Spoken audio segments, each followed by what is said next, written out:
Neste vídeo, que faz parte do mini curso Fundamentos do Scrum, disponível gratuitamente em nossa plataforma EAD, veremos os tópicos iniciais desse fantástico framework que está mudando a forma na qual gerenciamos projetos.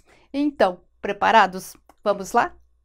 Antes de mostrarmos como é feito o gerenciamento de um projeto usando os métodos ágeis, precisamos definir o que é um projeto, e é isto o que veremos nesta aula. Projetos existem desde a antiguidade, antes mesmo de serem considerados formalmente como projetos. E muitos desses que chegaram até nós são grandes obras de construção civil, que até hoje nos intrigam por conta do tamanho e complexidade, já que as ferramentas existentes eram bem precárias. Imagine a complexidade da construção das pirâmides do Egito, uma das mais icônicas obras de engenharia civil de todos os tempos. O gerenciamento de uma obra dessa, nos dias de hoje, não seria nada trivial, mesmo com tanto avanço tecnológico existente à nossa disposição. É claro que sem a aplicação de práticas, princípios, ferramentas, processos e técnicas de gerenciamento de projetos, nada disso teria sido possível, e os profissionais responsáveis por isso deixaram sua marca na história, mesmo que de forma anônima. Segundo o Guia PMBOK, considerado a Bíblia do gerenciamento de projetos, um projeto é um esforço temporário empreendido para criar um produto, serviço ou resultado exclusivo. Projetos são temporários porque têm início e fim bem definidos. Observe que um projeto pode ter a duração de semanas ou até mesmo anos. No entanto, o seu resultado deve ser duradouro. Projetos são exclusivos porque devem sempre produzir algo novo. Exemplos de projetos: preparação para uma prova de certificação, festa de casamento, construção de um navio, construção de aplicativos mobile. Segundo os dicionários, o termo ágil é definido como aquele que se move com facilidade, ligeiro e veloz. Esse mesmo termo, ágil, tem sido usado para identificar uma nova forma de gerenciar projetos. No entanto, ser ágil, neste caso, não está relacionado com a rapidez ou velocidade, ou com usar métodos ágeis ou não, ou ainda conversar mais com o cliente ou se preocupar em elaborar menos documentação. Ser ágil é eliminar o desperdício. Muitos acreditam que a agilidade deveria trazer, antes de mais nada, mais velocidade. Mas o que adianta ser rápido e não saber exatamente o que está sendo feito? Dessa forma, o único que se vai conseguir fazer é entregar algo sem nenhum valor e de forma mais rápida. Em resumo, ser ágil é realizar um caminho apenas uma vez, ou o menor número de vezes possível. É realizar entregas com qualidade na primeira tentativa e, principalmente, evitar o desperdício, ao invés de pensar em fazer rápido. E para os que acham que agilidade é jogar fora todo o planejamento, má notícia! Para ser ágil, é preciso ser assertivo, buscando a qualidade mais do que a velocidade, pensando que mais vale observar, planejar e caminhar com segurança no caminho da realização do seu projeto do que ir e voltar em busca de corrigir erros gerados pela correria do dia a dia. Então, o quão ágil você quer ser? Na aula anterior, vimos a definição de agilidade aplicada aos projetos. Nesta aula, vamos ver como é o modelo tradicional de gerenciamento de projetos e por que, em alguns casos, ele ainda é o ideal. Os modelos tradicionais de gerenciamento de projetos normalmente seguem este processo. Obviamente, dependendo do modelo tradicional, uma ou outra fase tem seu nome modificado, ou ainda fases são acrescentadas ou eliminadas. Mas, de qualquer forma, o que todos têm em comum é que uma fase só se inicia após o término da fase anterior. Esses modelos são também chamados de cascata ou waterfall, porque a fase seguinte sempre estará depois da anterior e nunca vai voltar para trás, como as águas de uma cachoeira. Estes modelos são altamente preditivos, ou seja, têm foco em planos detalhados definidos no princípio do projeto, tais como custo, escopo e um cronograma bem detalhado. Mudanças são geralmente indesejadas. O modelo cascata tem sido usado há séculos na construção civil e sempre com resultados muito satisfatórios. Na construção da minha casa dos sonhos, faríamos assim: fase análise e definição de requisitos. É uma lista com o que eu quero que essa casa tenha. Então, a minha casa dos sonhos vai ter, no segundo andar, 3 suítes com banheiras de hidromassagem. No primeiro andar, quero uma cozinha americana e uma sala com portas de correr que se abram para o espaço da piscina e churrasqueira. Legal, né? Sonhar realmente não custa nada. Fase projeto. Aqui são elaboradas as famosas plantas, com todas as medidas e indicações necessárias para que a construção seja feita sem que, ao seu final, ela desabe ou se pareça com um hospital. Fase implementação. Esta é a fase da construção. Tá certo que dá uma dor de cabeça danada ter que lidar com os pedreiros, porque sempre estão construindo paredes tortas e fora do lugar. Mas se o projeto for bem acompanhado por um arquiteto ou mestre de obras, é possível que esta fase termine sem muitos traumas. Fase de testes. Aqui já temos praticamente a casa pronta. O que vamos fazer é ver se a água do chuveiro está escorrendo para o lado do ralo ou para dentro do quarto. Se, ao acionarmos o interruptor, a luz vai acender. Se a porta está encaixando no batente, etc, etc, etc. Caso essas pequenas falhas estejam acontecendo, pequenas correções são realizadas antes de darmos a casa como pronta e entregue. Fase manutenção. Este é o dia a dia de morar em uma casa. Vamos ter que cortar a grama, lavar os quintais, desentupir calhas, ralos e por aí vai. Embora tenham evoluído ao longo dos tempos com novas máquinas e equipamentos, projetos de construção civil existem há eras na história da humanidade e, em linhas gerais, sua forma de execução se manteve a mesma, uma longa fase de definições e especificações no início, que tem como saída um plano, seguida de sua fase de execução. Mas e a construção de software e de produtos inovadores e disruptivos? O modelo cascata ainda é válido? Vamos responder a essas perguntas na próxima aula. Até lá!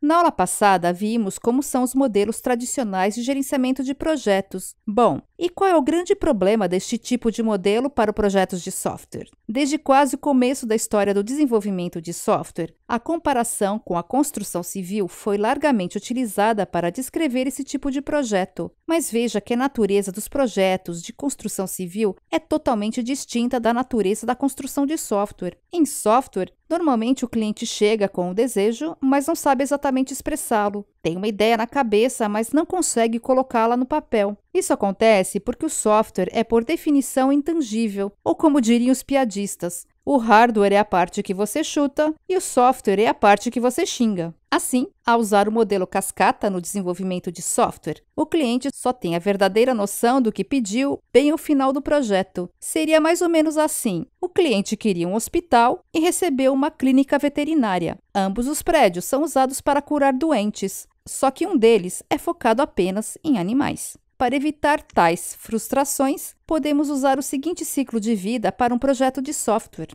Cada iteração, ou sprint, entrega uma parte utilizável do software para o cliente e assim ele vai vendo se o que ele tinha em mente é exatamente o que está sendo construído. Este modelo é o que chamamos de iterativo e incremental, ou seja, a cada nova iteração, entregamos um novo incremento de software. Mas veja que isto não é a adoção de mini cascatas em cada iteração, de forma alguma. O que se tem, na verdade, é a divisão dos requisitos em partes menores e a entrega dessas partes sendo feitas a cada nova iteração. Assim, nos métodos ágeis, as iterações não são divididas em fases. Por exemplo, não existe a fase de análise de requisitos, onde todos os requisitos daquela sprint são definidos. O que se faz é selecionar um requisito ou uma parte menor dele, realizar a análise, projeto, implementação e teste. Nesse meio tempo, outro requisito pode ter sido escolhido e o ciclo análise, projeto, implementação e teste é executado para ele também. E assim se prossegue até o término da iteração. É como se construíssemos uma suíte por vez, ou seja, indicamos o que queremos que essa suíte tenha. Aí é elaborada a planta somente dessa suíte, depois ela é construída, testada e entregue. Na próxima iteração, passaremos à construção da segunda suíte e assim por diante. Aqui já deu para perceber que os métodos ágeis não são a melhor forma de construir casas, não é mesmo? Mas, sem dúvida, é o melhor método para a construção de projetos que têm um escopo volátil e complexo de ser definido logo no início. Bom, em resumo, os modelos ágeis ou iterativos vêm para resolver 3 falhas importantes dos modelos tradicionais.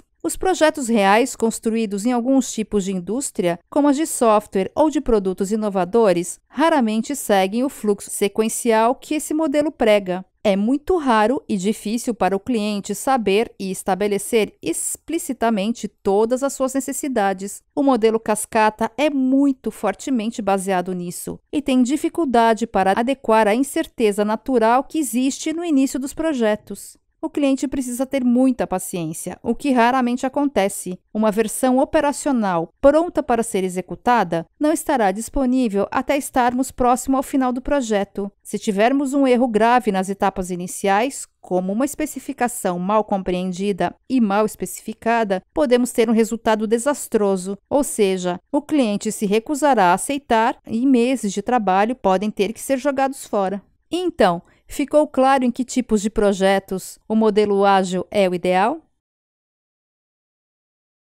Nas aulas anteriores, vimos o modelo cascata e o modelo ágil e os tipos de projetos ideais para cada um deles. Mas, afinal de contas, como começou tudo isso? Em fevereiro de 2001, uma reunião nas Montanhas Nevadas do estado norte-americano de Utah marcava o surgimento e propagação do paradigma de desenvolvimento ágil de software.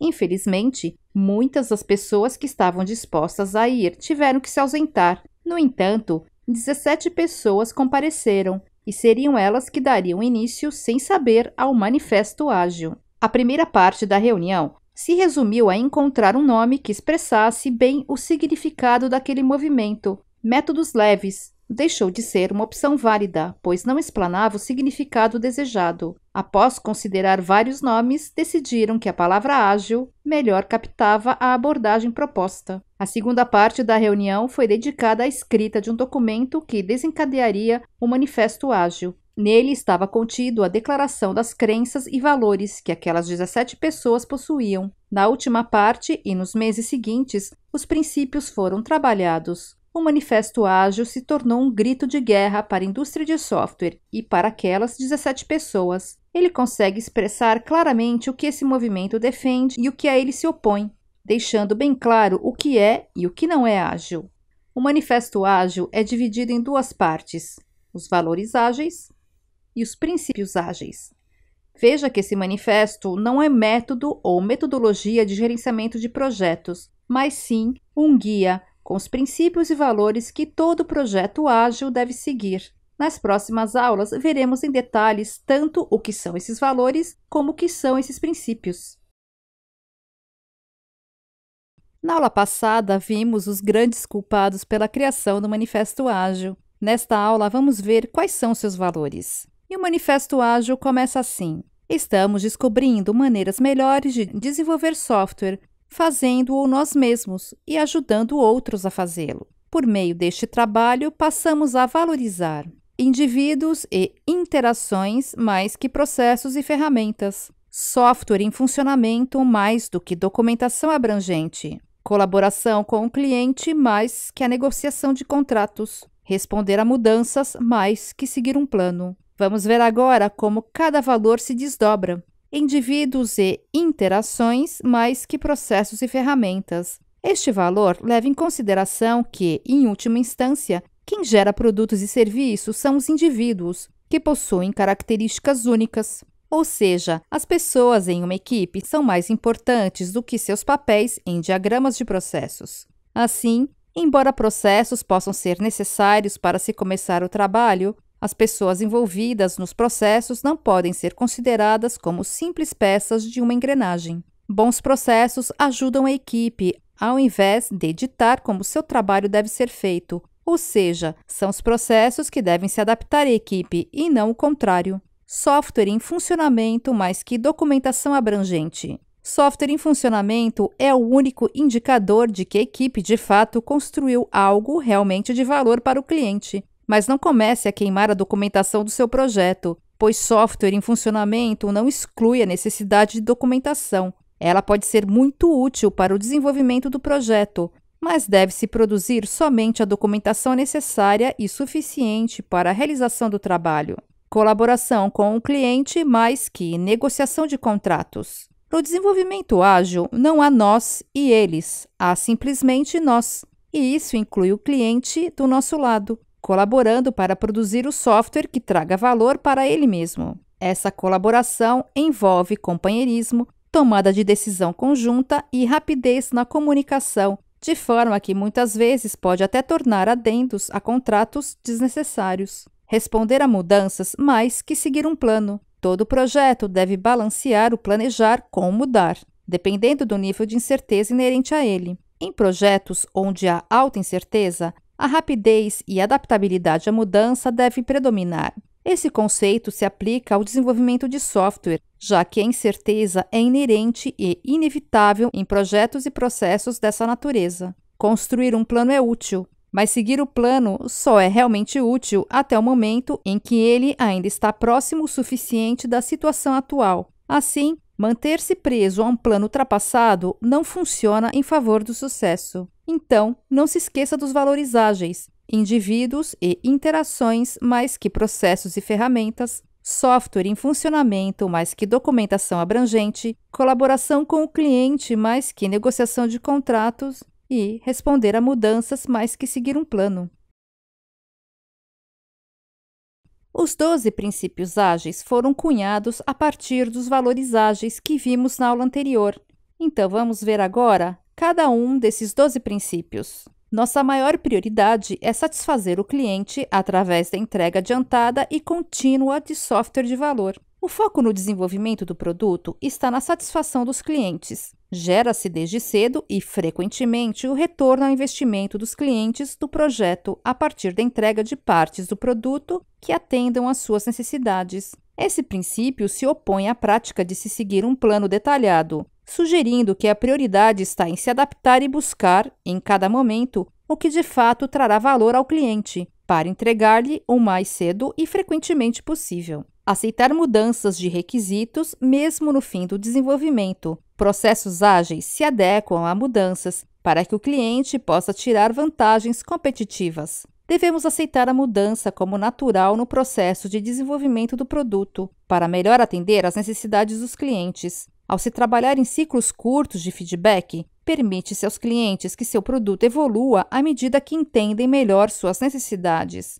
Esse princípio se opõe a tratar o processo de desenvolvimento do produto como previsível, onde mudanças são consideradas indesejadas e custosas. Entregar software funcionando com frequência, na escala de semanas ou até meses, com preferência aos períodos mais curtos. Esse princípio foca em entregar a seus clientes e usuários com frequência partes prontas do produto. Isso demonstra ao cliente que seu investimento está tendo retorno logo no início do projeto. Além disso, tem-se feedback sobre o que já foi construído e, caso exista algum desvio, pode-se adaptar o produto às necessidades dos clientes bem cedo no projeto, reduzindo os riscos de se entregar algo que ele não vai usar. Esse princípio se opõe a realizar uma única grande entrega apenas ao final do projeto. Pessoas relacionadas a negócios e desenvolvedores devem trabalhar em conjunto e diariamente durante todo o curso do projeto. Pessoas ligadas ao negócio e desenvolvedores possuem um objetivo comum,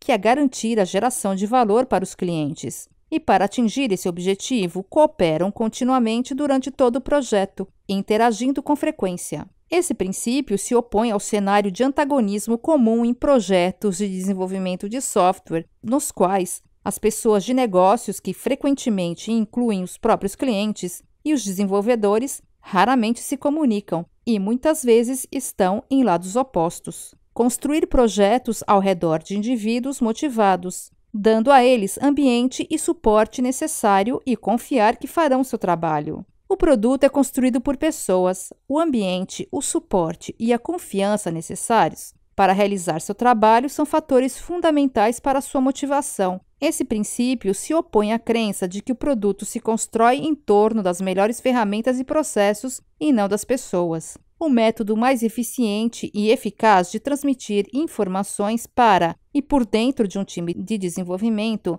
é através de uma conversa cara a cara. A melhor forma de comunicação entre membros do time de desenvolvimento e o mundo externo é a comunicação cara a cara, que é direta, síncrona e enriquecida pela entonação de voz, olhar e linguagem corporal, entre outros fatores. Quando a comunicação presencial não é viável, em um projeto distribuído, por exemplo, é uma boa prática fazer-se o melhor uso possível da tecnologia disponível para se aproximar dessa comunicação. Esse princípio se opõe à utilização de documentos, e-mails e telefonemas, entre outros, como formas padrão de comunicação em um projeto. Software funcional é a medida primária de progresso. O progresso do projeto ocorre à medida que partes do produto que tragam valor ao cliente são entregues. Esse princípio se opõe à prática de se gerar artefatos como protótipos e extensos documentos de planos e especificações, e assim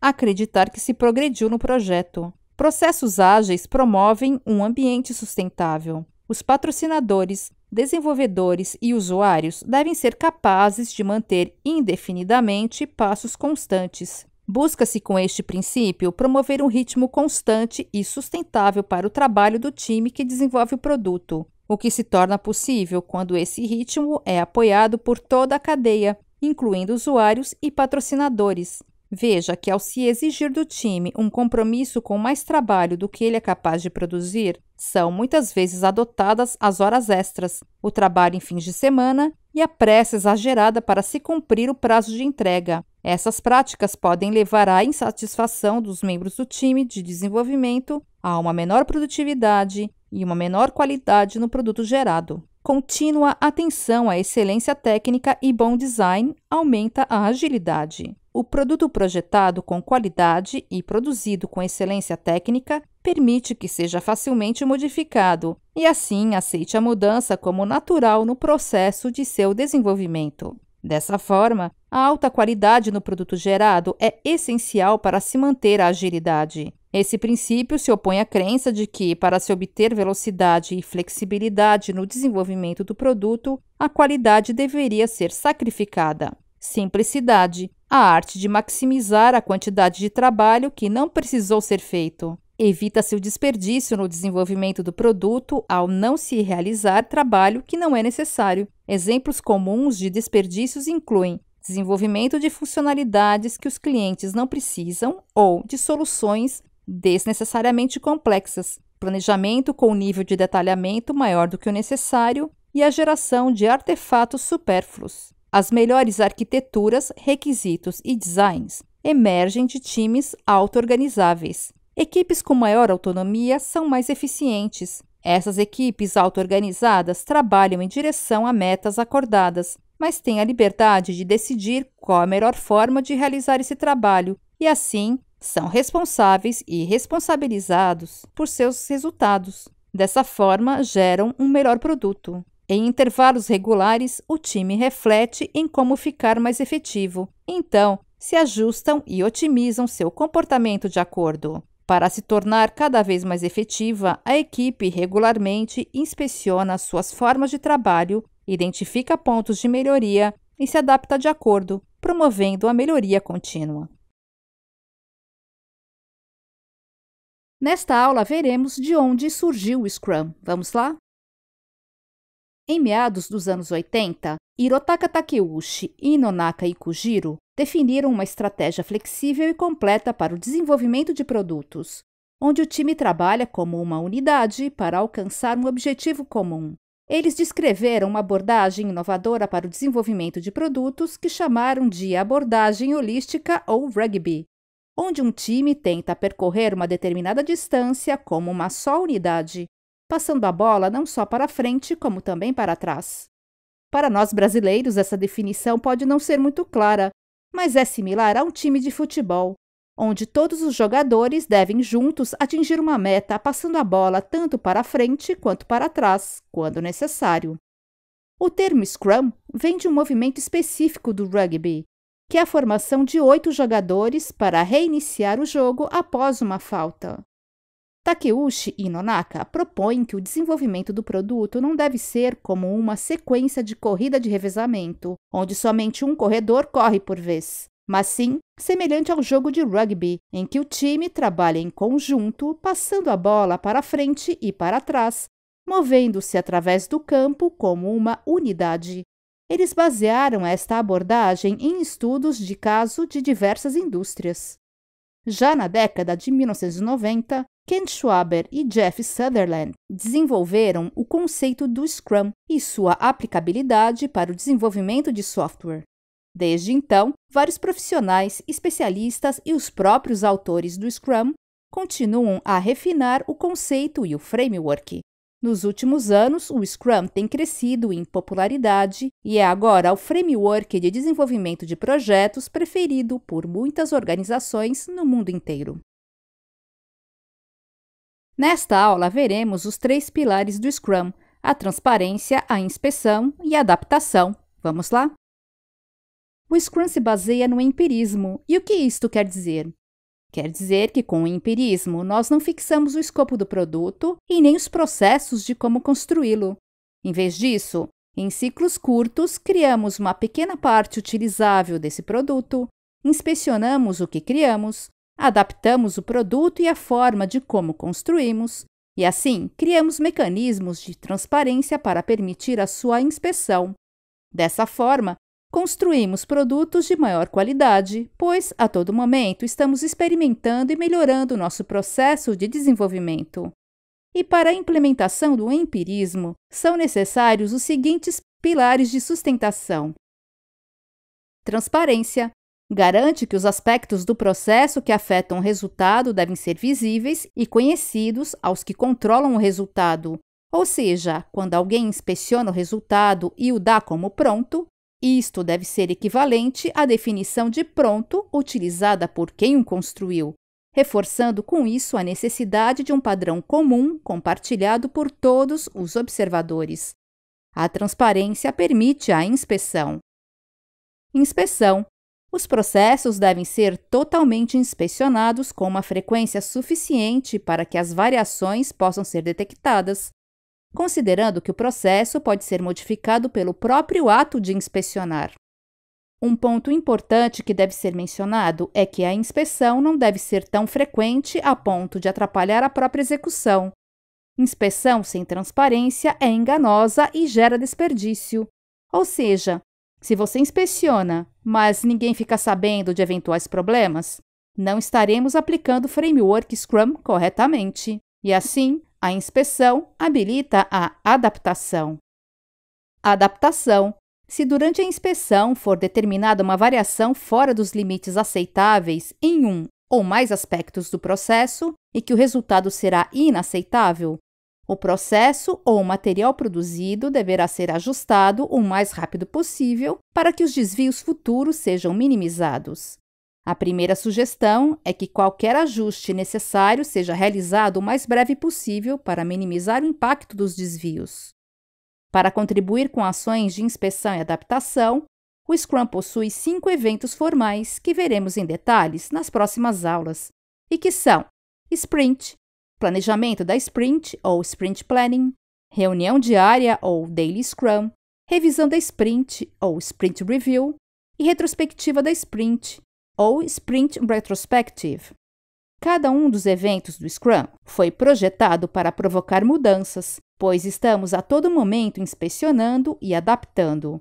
Aliás, a inspeção sem adaptação é inútil, pois de nada adianta descobrirmos pontos de correção e melhoria e não se fazer nada a respeito. Somente um time empoderado e autogerenciado pode levar a cabo a adaptação, já que o time precisa de autonomia para realizar as correções de rumo necessárias assim que desvios são descobertos. Da mesma forma que no Manifesto Ágil, o Scrum também tem seus valores e são eles que dão sustentação aos pilares do Scrum que já vimos. E é isto o que veremos nesta aula. São 5 os valores do Scrum e são eles: coragem. O time Scrum precisa ter coragem para fazer a coisa certa e trabalhar em problemas difíceis. Foco. Todos focam no trabalho da sprint para o atingimento de sua meta. Comprometimento ou compromisso. As pessoas se comprometem pessoalmente em alcançar os objetivos do time Scrum. Respeito. Os membros do time Scrum respeitam-se uns aos outros para serem pessoas capazes e independentes. Abertura. O time Scrum e as partes interessadas no projeto concordam em estarem abertos a todo o trabalho e aos desafios com a execução desses trabalhos. Os membros do time Scrum aprendem e exploram os valores à medida que trabalham com os eventos e artefatos do Scrum. Quando esses valores são incorporados pelo time e pelas pessoas com quem trabalham, os pilares empíricos do Scrum de transparência, inspeção e adaptação ganham vida, construindo confiança. E como quase tudo no Scrum, esses valores precisam estar em um local visível para que possam ser seguidos. Assim, sugerimos que eles estejam fixados em uma parede junto ao quadro de tarefas. Já falamos muito sobre o Scrum, mas afinal, você deve estar se perguntando como é que ele é. E é isto o que veremos nesta aula. Um projeto Scrum envolve um esforço de colaboração para criar um novo produto, serviço ou qualquer outro resultado. Os projetos são afetados pelas restrições de tempo, custo, escopo, qualidade, recursos, capacidade da organização e outras limitações que os tornam difíceis de planejar, executar, gerenciar e, finalmente, de alcançar o sucesso. Portanto, é importante que as organizações selecionem e coloquem em prática um framework de gerenciamento de projetos adequado ao seu negócio, e é aí que entra o Scrum. Assim, podemos definir que o Scrum é um framework leve que ajuda pessoas, times e organizações a gerar valor por meio de soluções adaptativas para problemas complexos. Ele garante a transparência na comunicação e cria um ambiente de responsabilidade coletiva e progresso contínuo. Um dos pontos fortes do Scrum está na utilização de times multifuncionais, autogerenciados e empoderados, que dividem o trabalho em ciclos curtos e concentrados, chamados sprints. Pense em sprints como sendo curtos intervalos de tempo em que uma certa quantidade de trabalho tem que ser feito. O ciclo se inicia na fase pré-sprint, onde as partes interessadas se reúnem e criam a meta do produto, que contém as metas e ideias que o produto a ser desenvolvido deverá entregar. Em seguida, o roadmap do produto é desenvolvido. O roadmap é uma representação gráfica das entregas parciais ao longo de uma linha do tempo. O dono do produto, normalmente, é quem desenvolve este item. O roadmap do produto gera o backlog do produto. Veja que o backlog do produto é composto por várias histórias de usuário e estas são normalmente escritas pelo dono do produto a partir de informações fornecidas pelo cliente e partes interessadas. Uma diferença primordial entre o Scrum e os métodos tradicionais é que no Scrum não há necessidade de todas as histórias estarem 100% definidas logo no início do projeto. As sprints podem começar a partir do momento que o backlog do produto já tiver um nível de maturidade suficiente, ou seja, que parte das histórias de usuário já estejam definidas. E claro, o backlog do produto é um documento vivo, sendo atualizado durante todo o projeto. Agora, com o backlog do produto desenvolvido, começa a fase das sprints. Cada sprint começa com uma reunião de planejamento, durante a qual as histórias de usuário de alta prioridade são escolhidas para serem executadas nessa sprint. Essas histórias entram então no backlog da sprint. Os desenvolvedores dividem essas histórias em tarefas menores e mais facilmente gerenciáveis. Uma sprint tem duração máxima de 4 semanas e envolve o time Scrum trabalhando para criar entregas potencialmente utilizáveis. Durante a sprint, são realizadas reuniões diárias de 15 minutos, altamente focadas, onde os membros do time discutem o progresso diário. Perto do final da sprint, uma reunião de revisão da sprint é realizada, na qual o dono do produto e as partes interessadas recebem uma demonstração dos entregáveis. O dono do produto apenas aceita os itens que cumprirem tanto os critérios de pronto e os de aceitação pré-definidos. O ciclo da sprint termina com uma reunião de retrospectiva da sprint, onde o time apresenta maneiras de melhorar os seus processos e o seu desempenho à medida que avançam para a próxima sprint. E aí, um novo ciclo se inicia. E assim, encerramos o vídeo de hoje. Se você ainda não se inscreveu no canal, clique em inscrever-se e não esquece de dar um like se gostou do conteúdo. E se quiser ver o mini curso completo e ainda tirar a sua primeira certificação em Scrum, a SFPC, a Scrum Foundation Certificate, que é gratuita, é só ir até as descrições do vídeo aí embaixo para acessar o link. Até mais!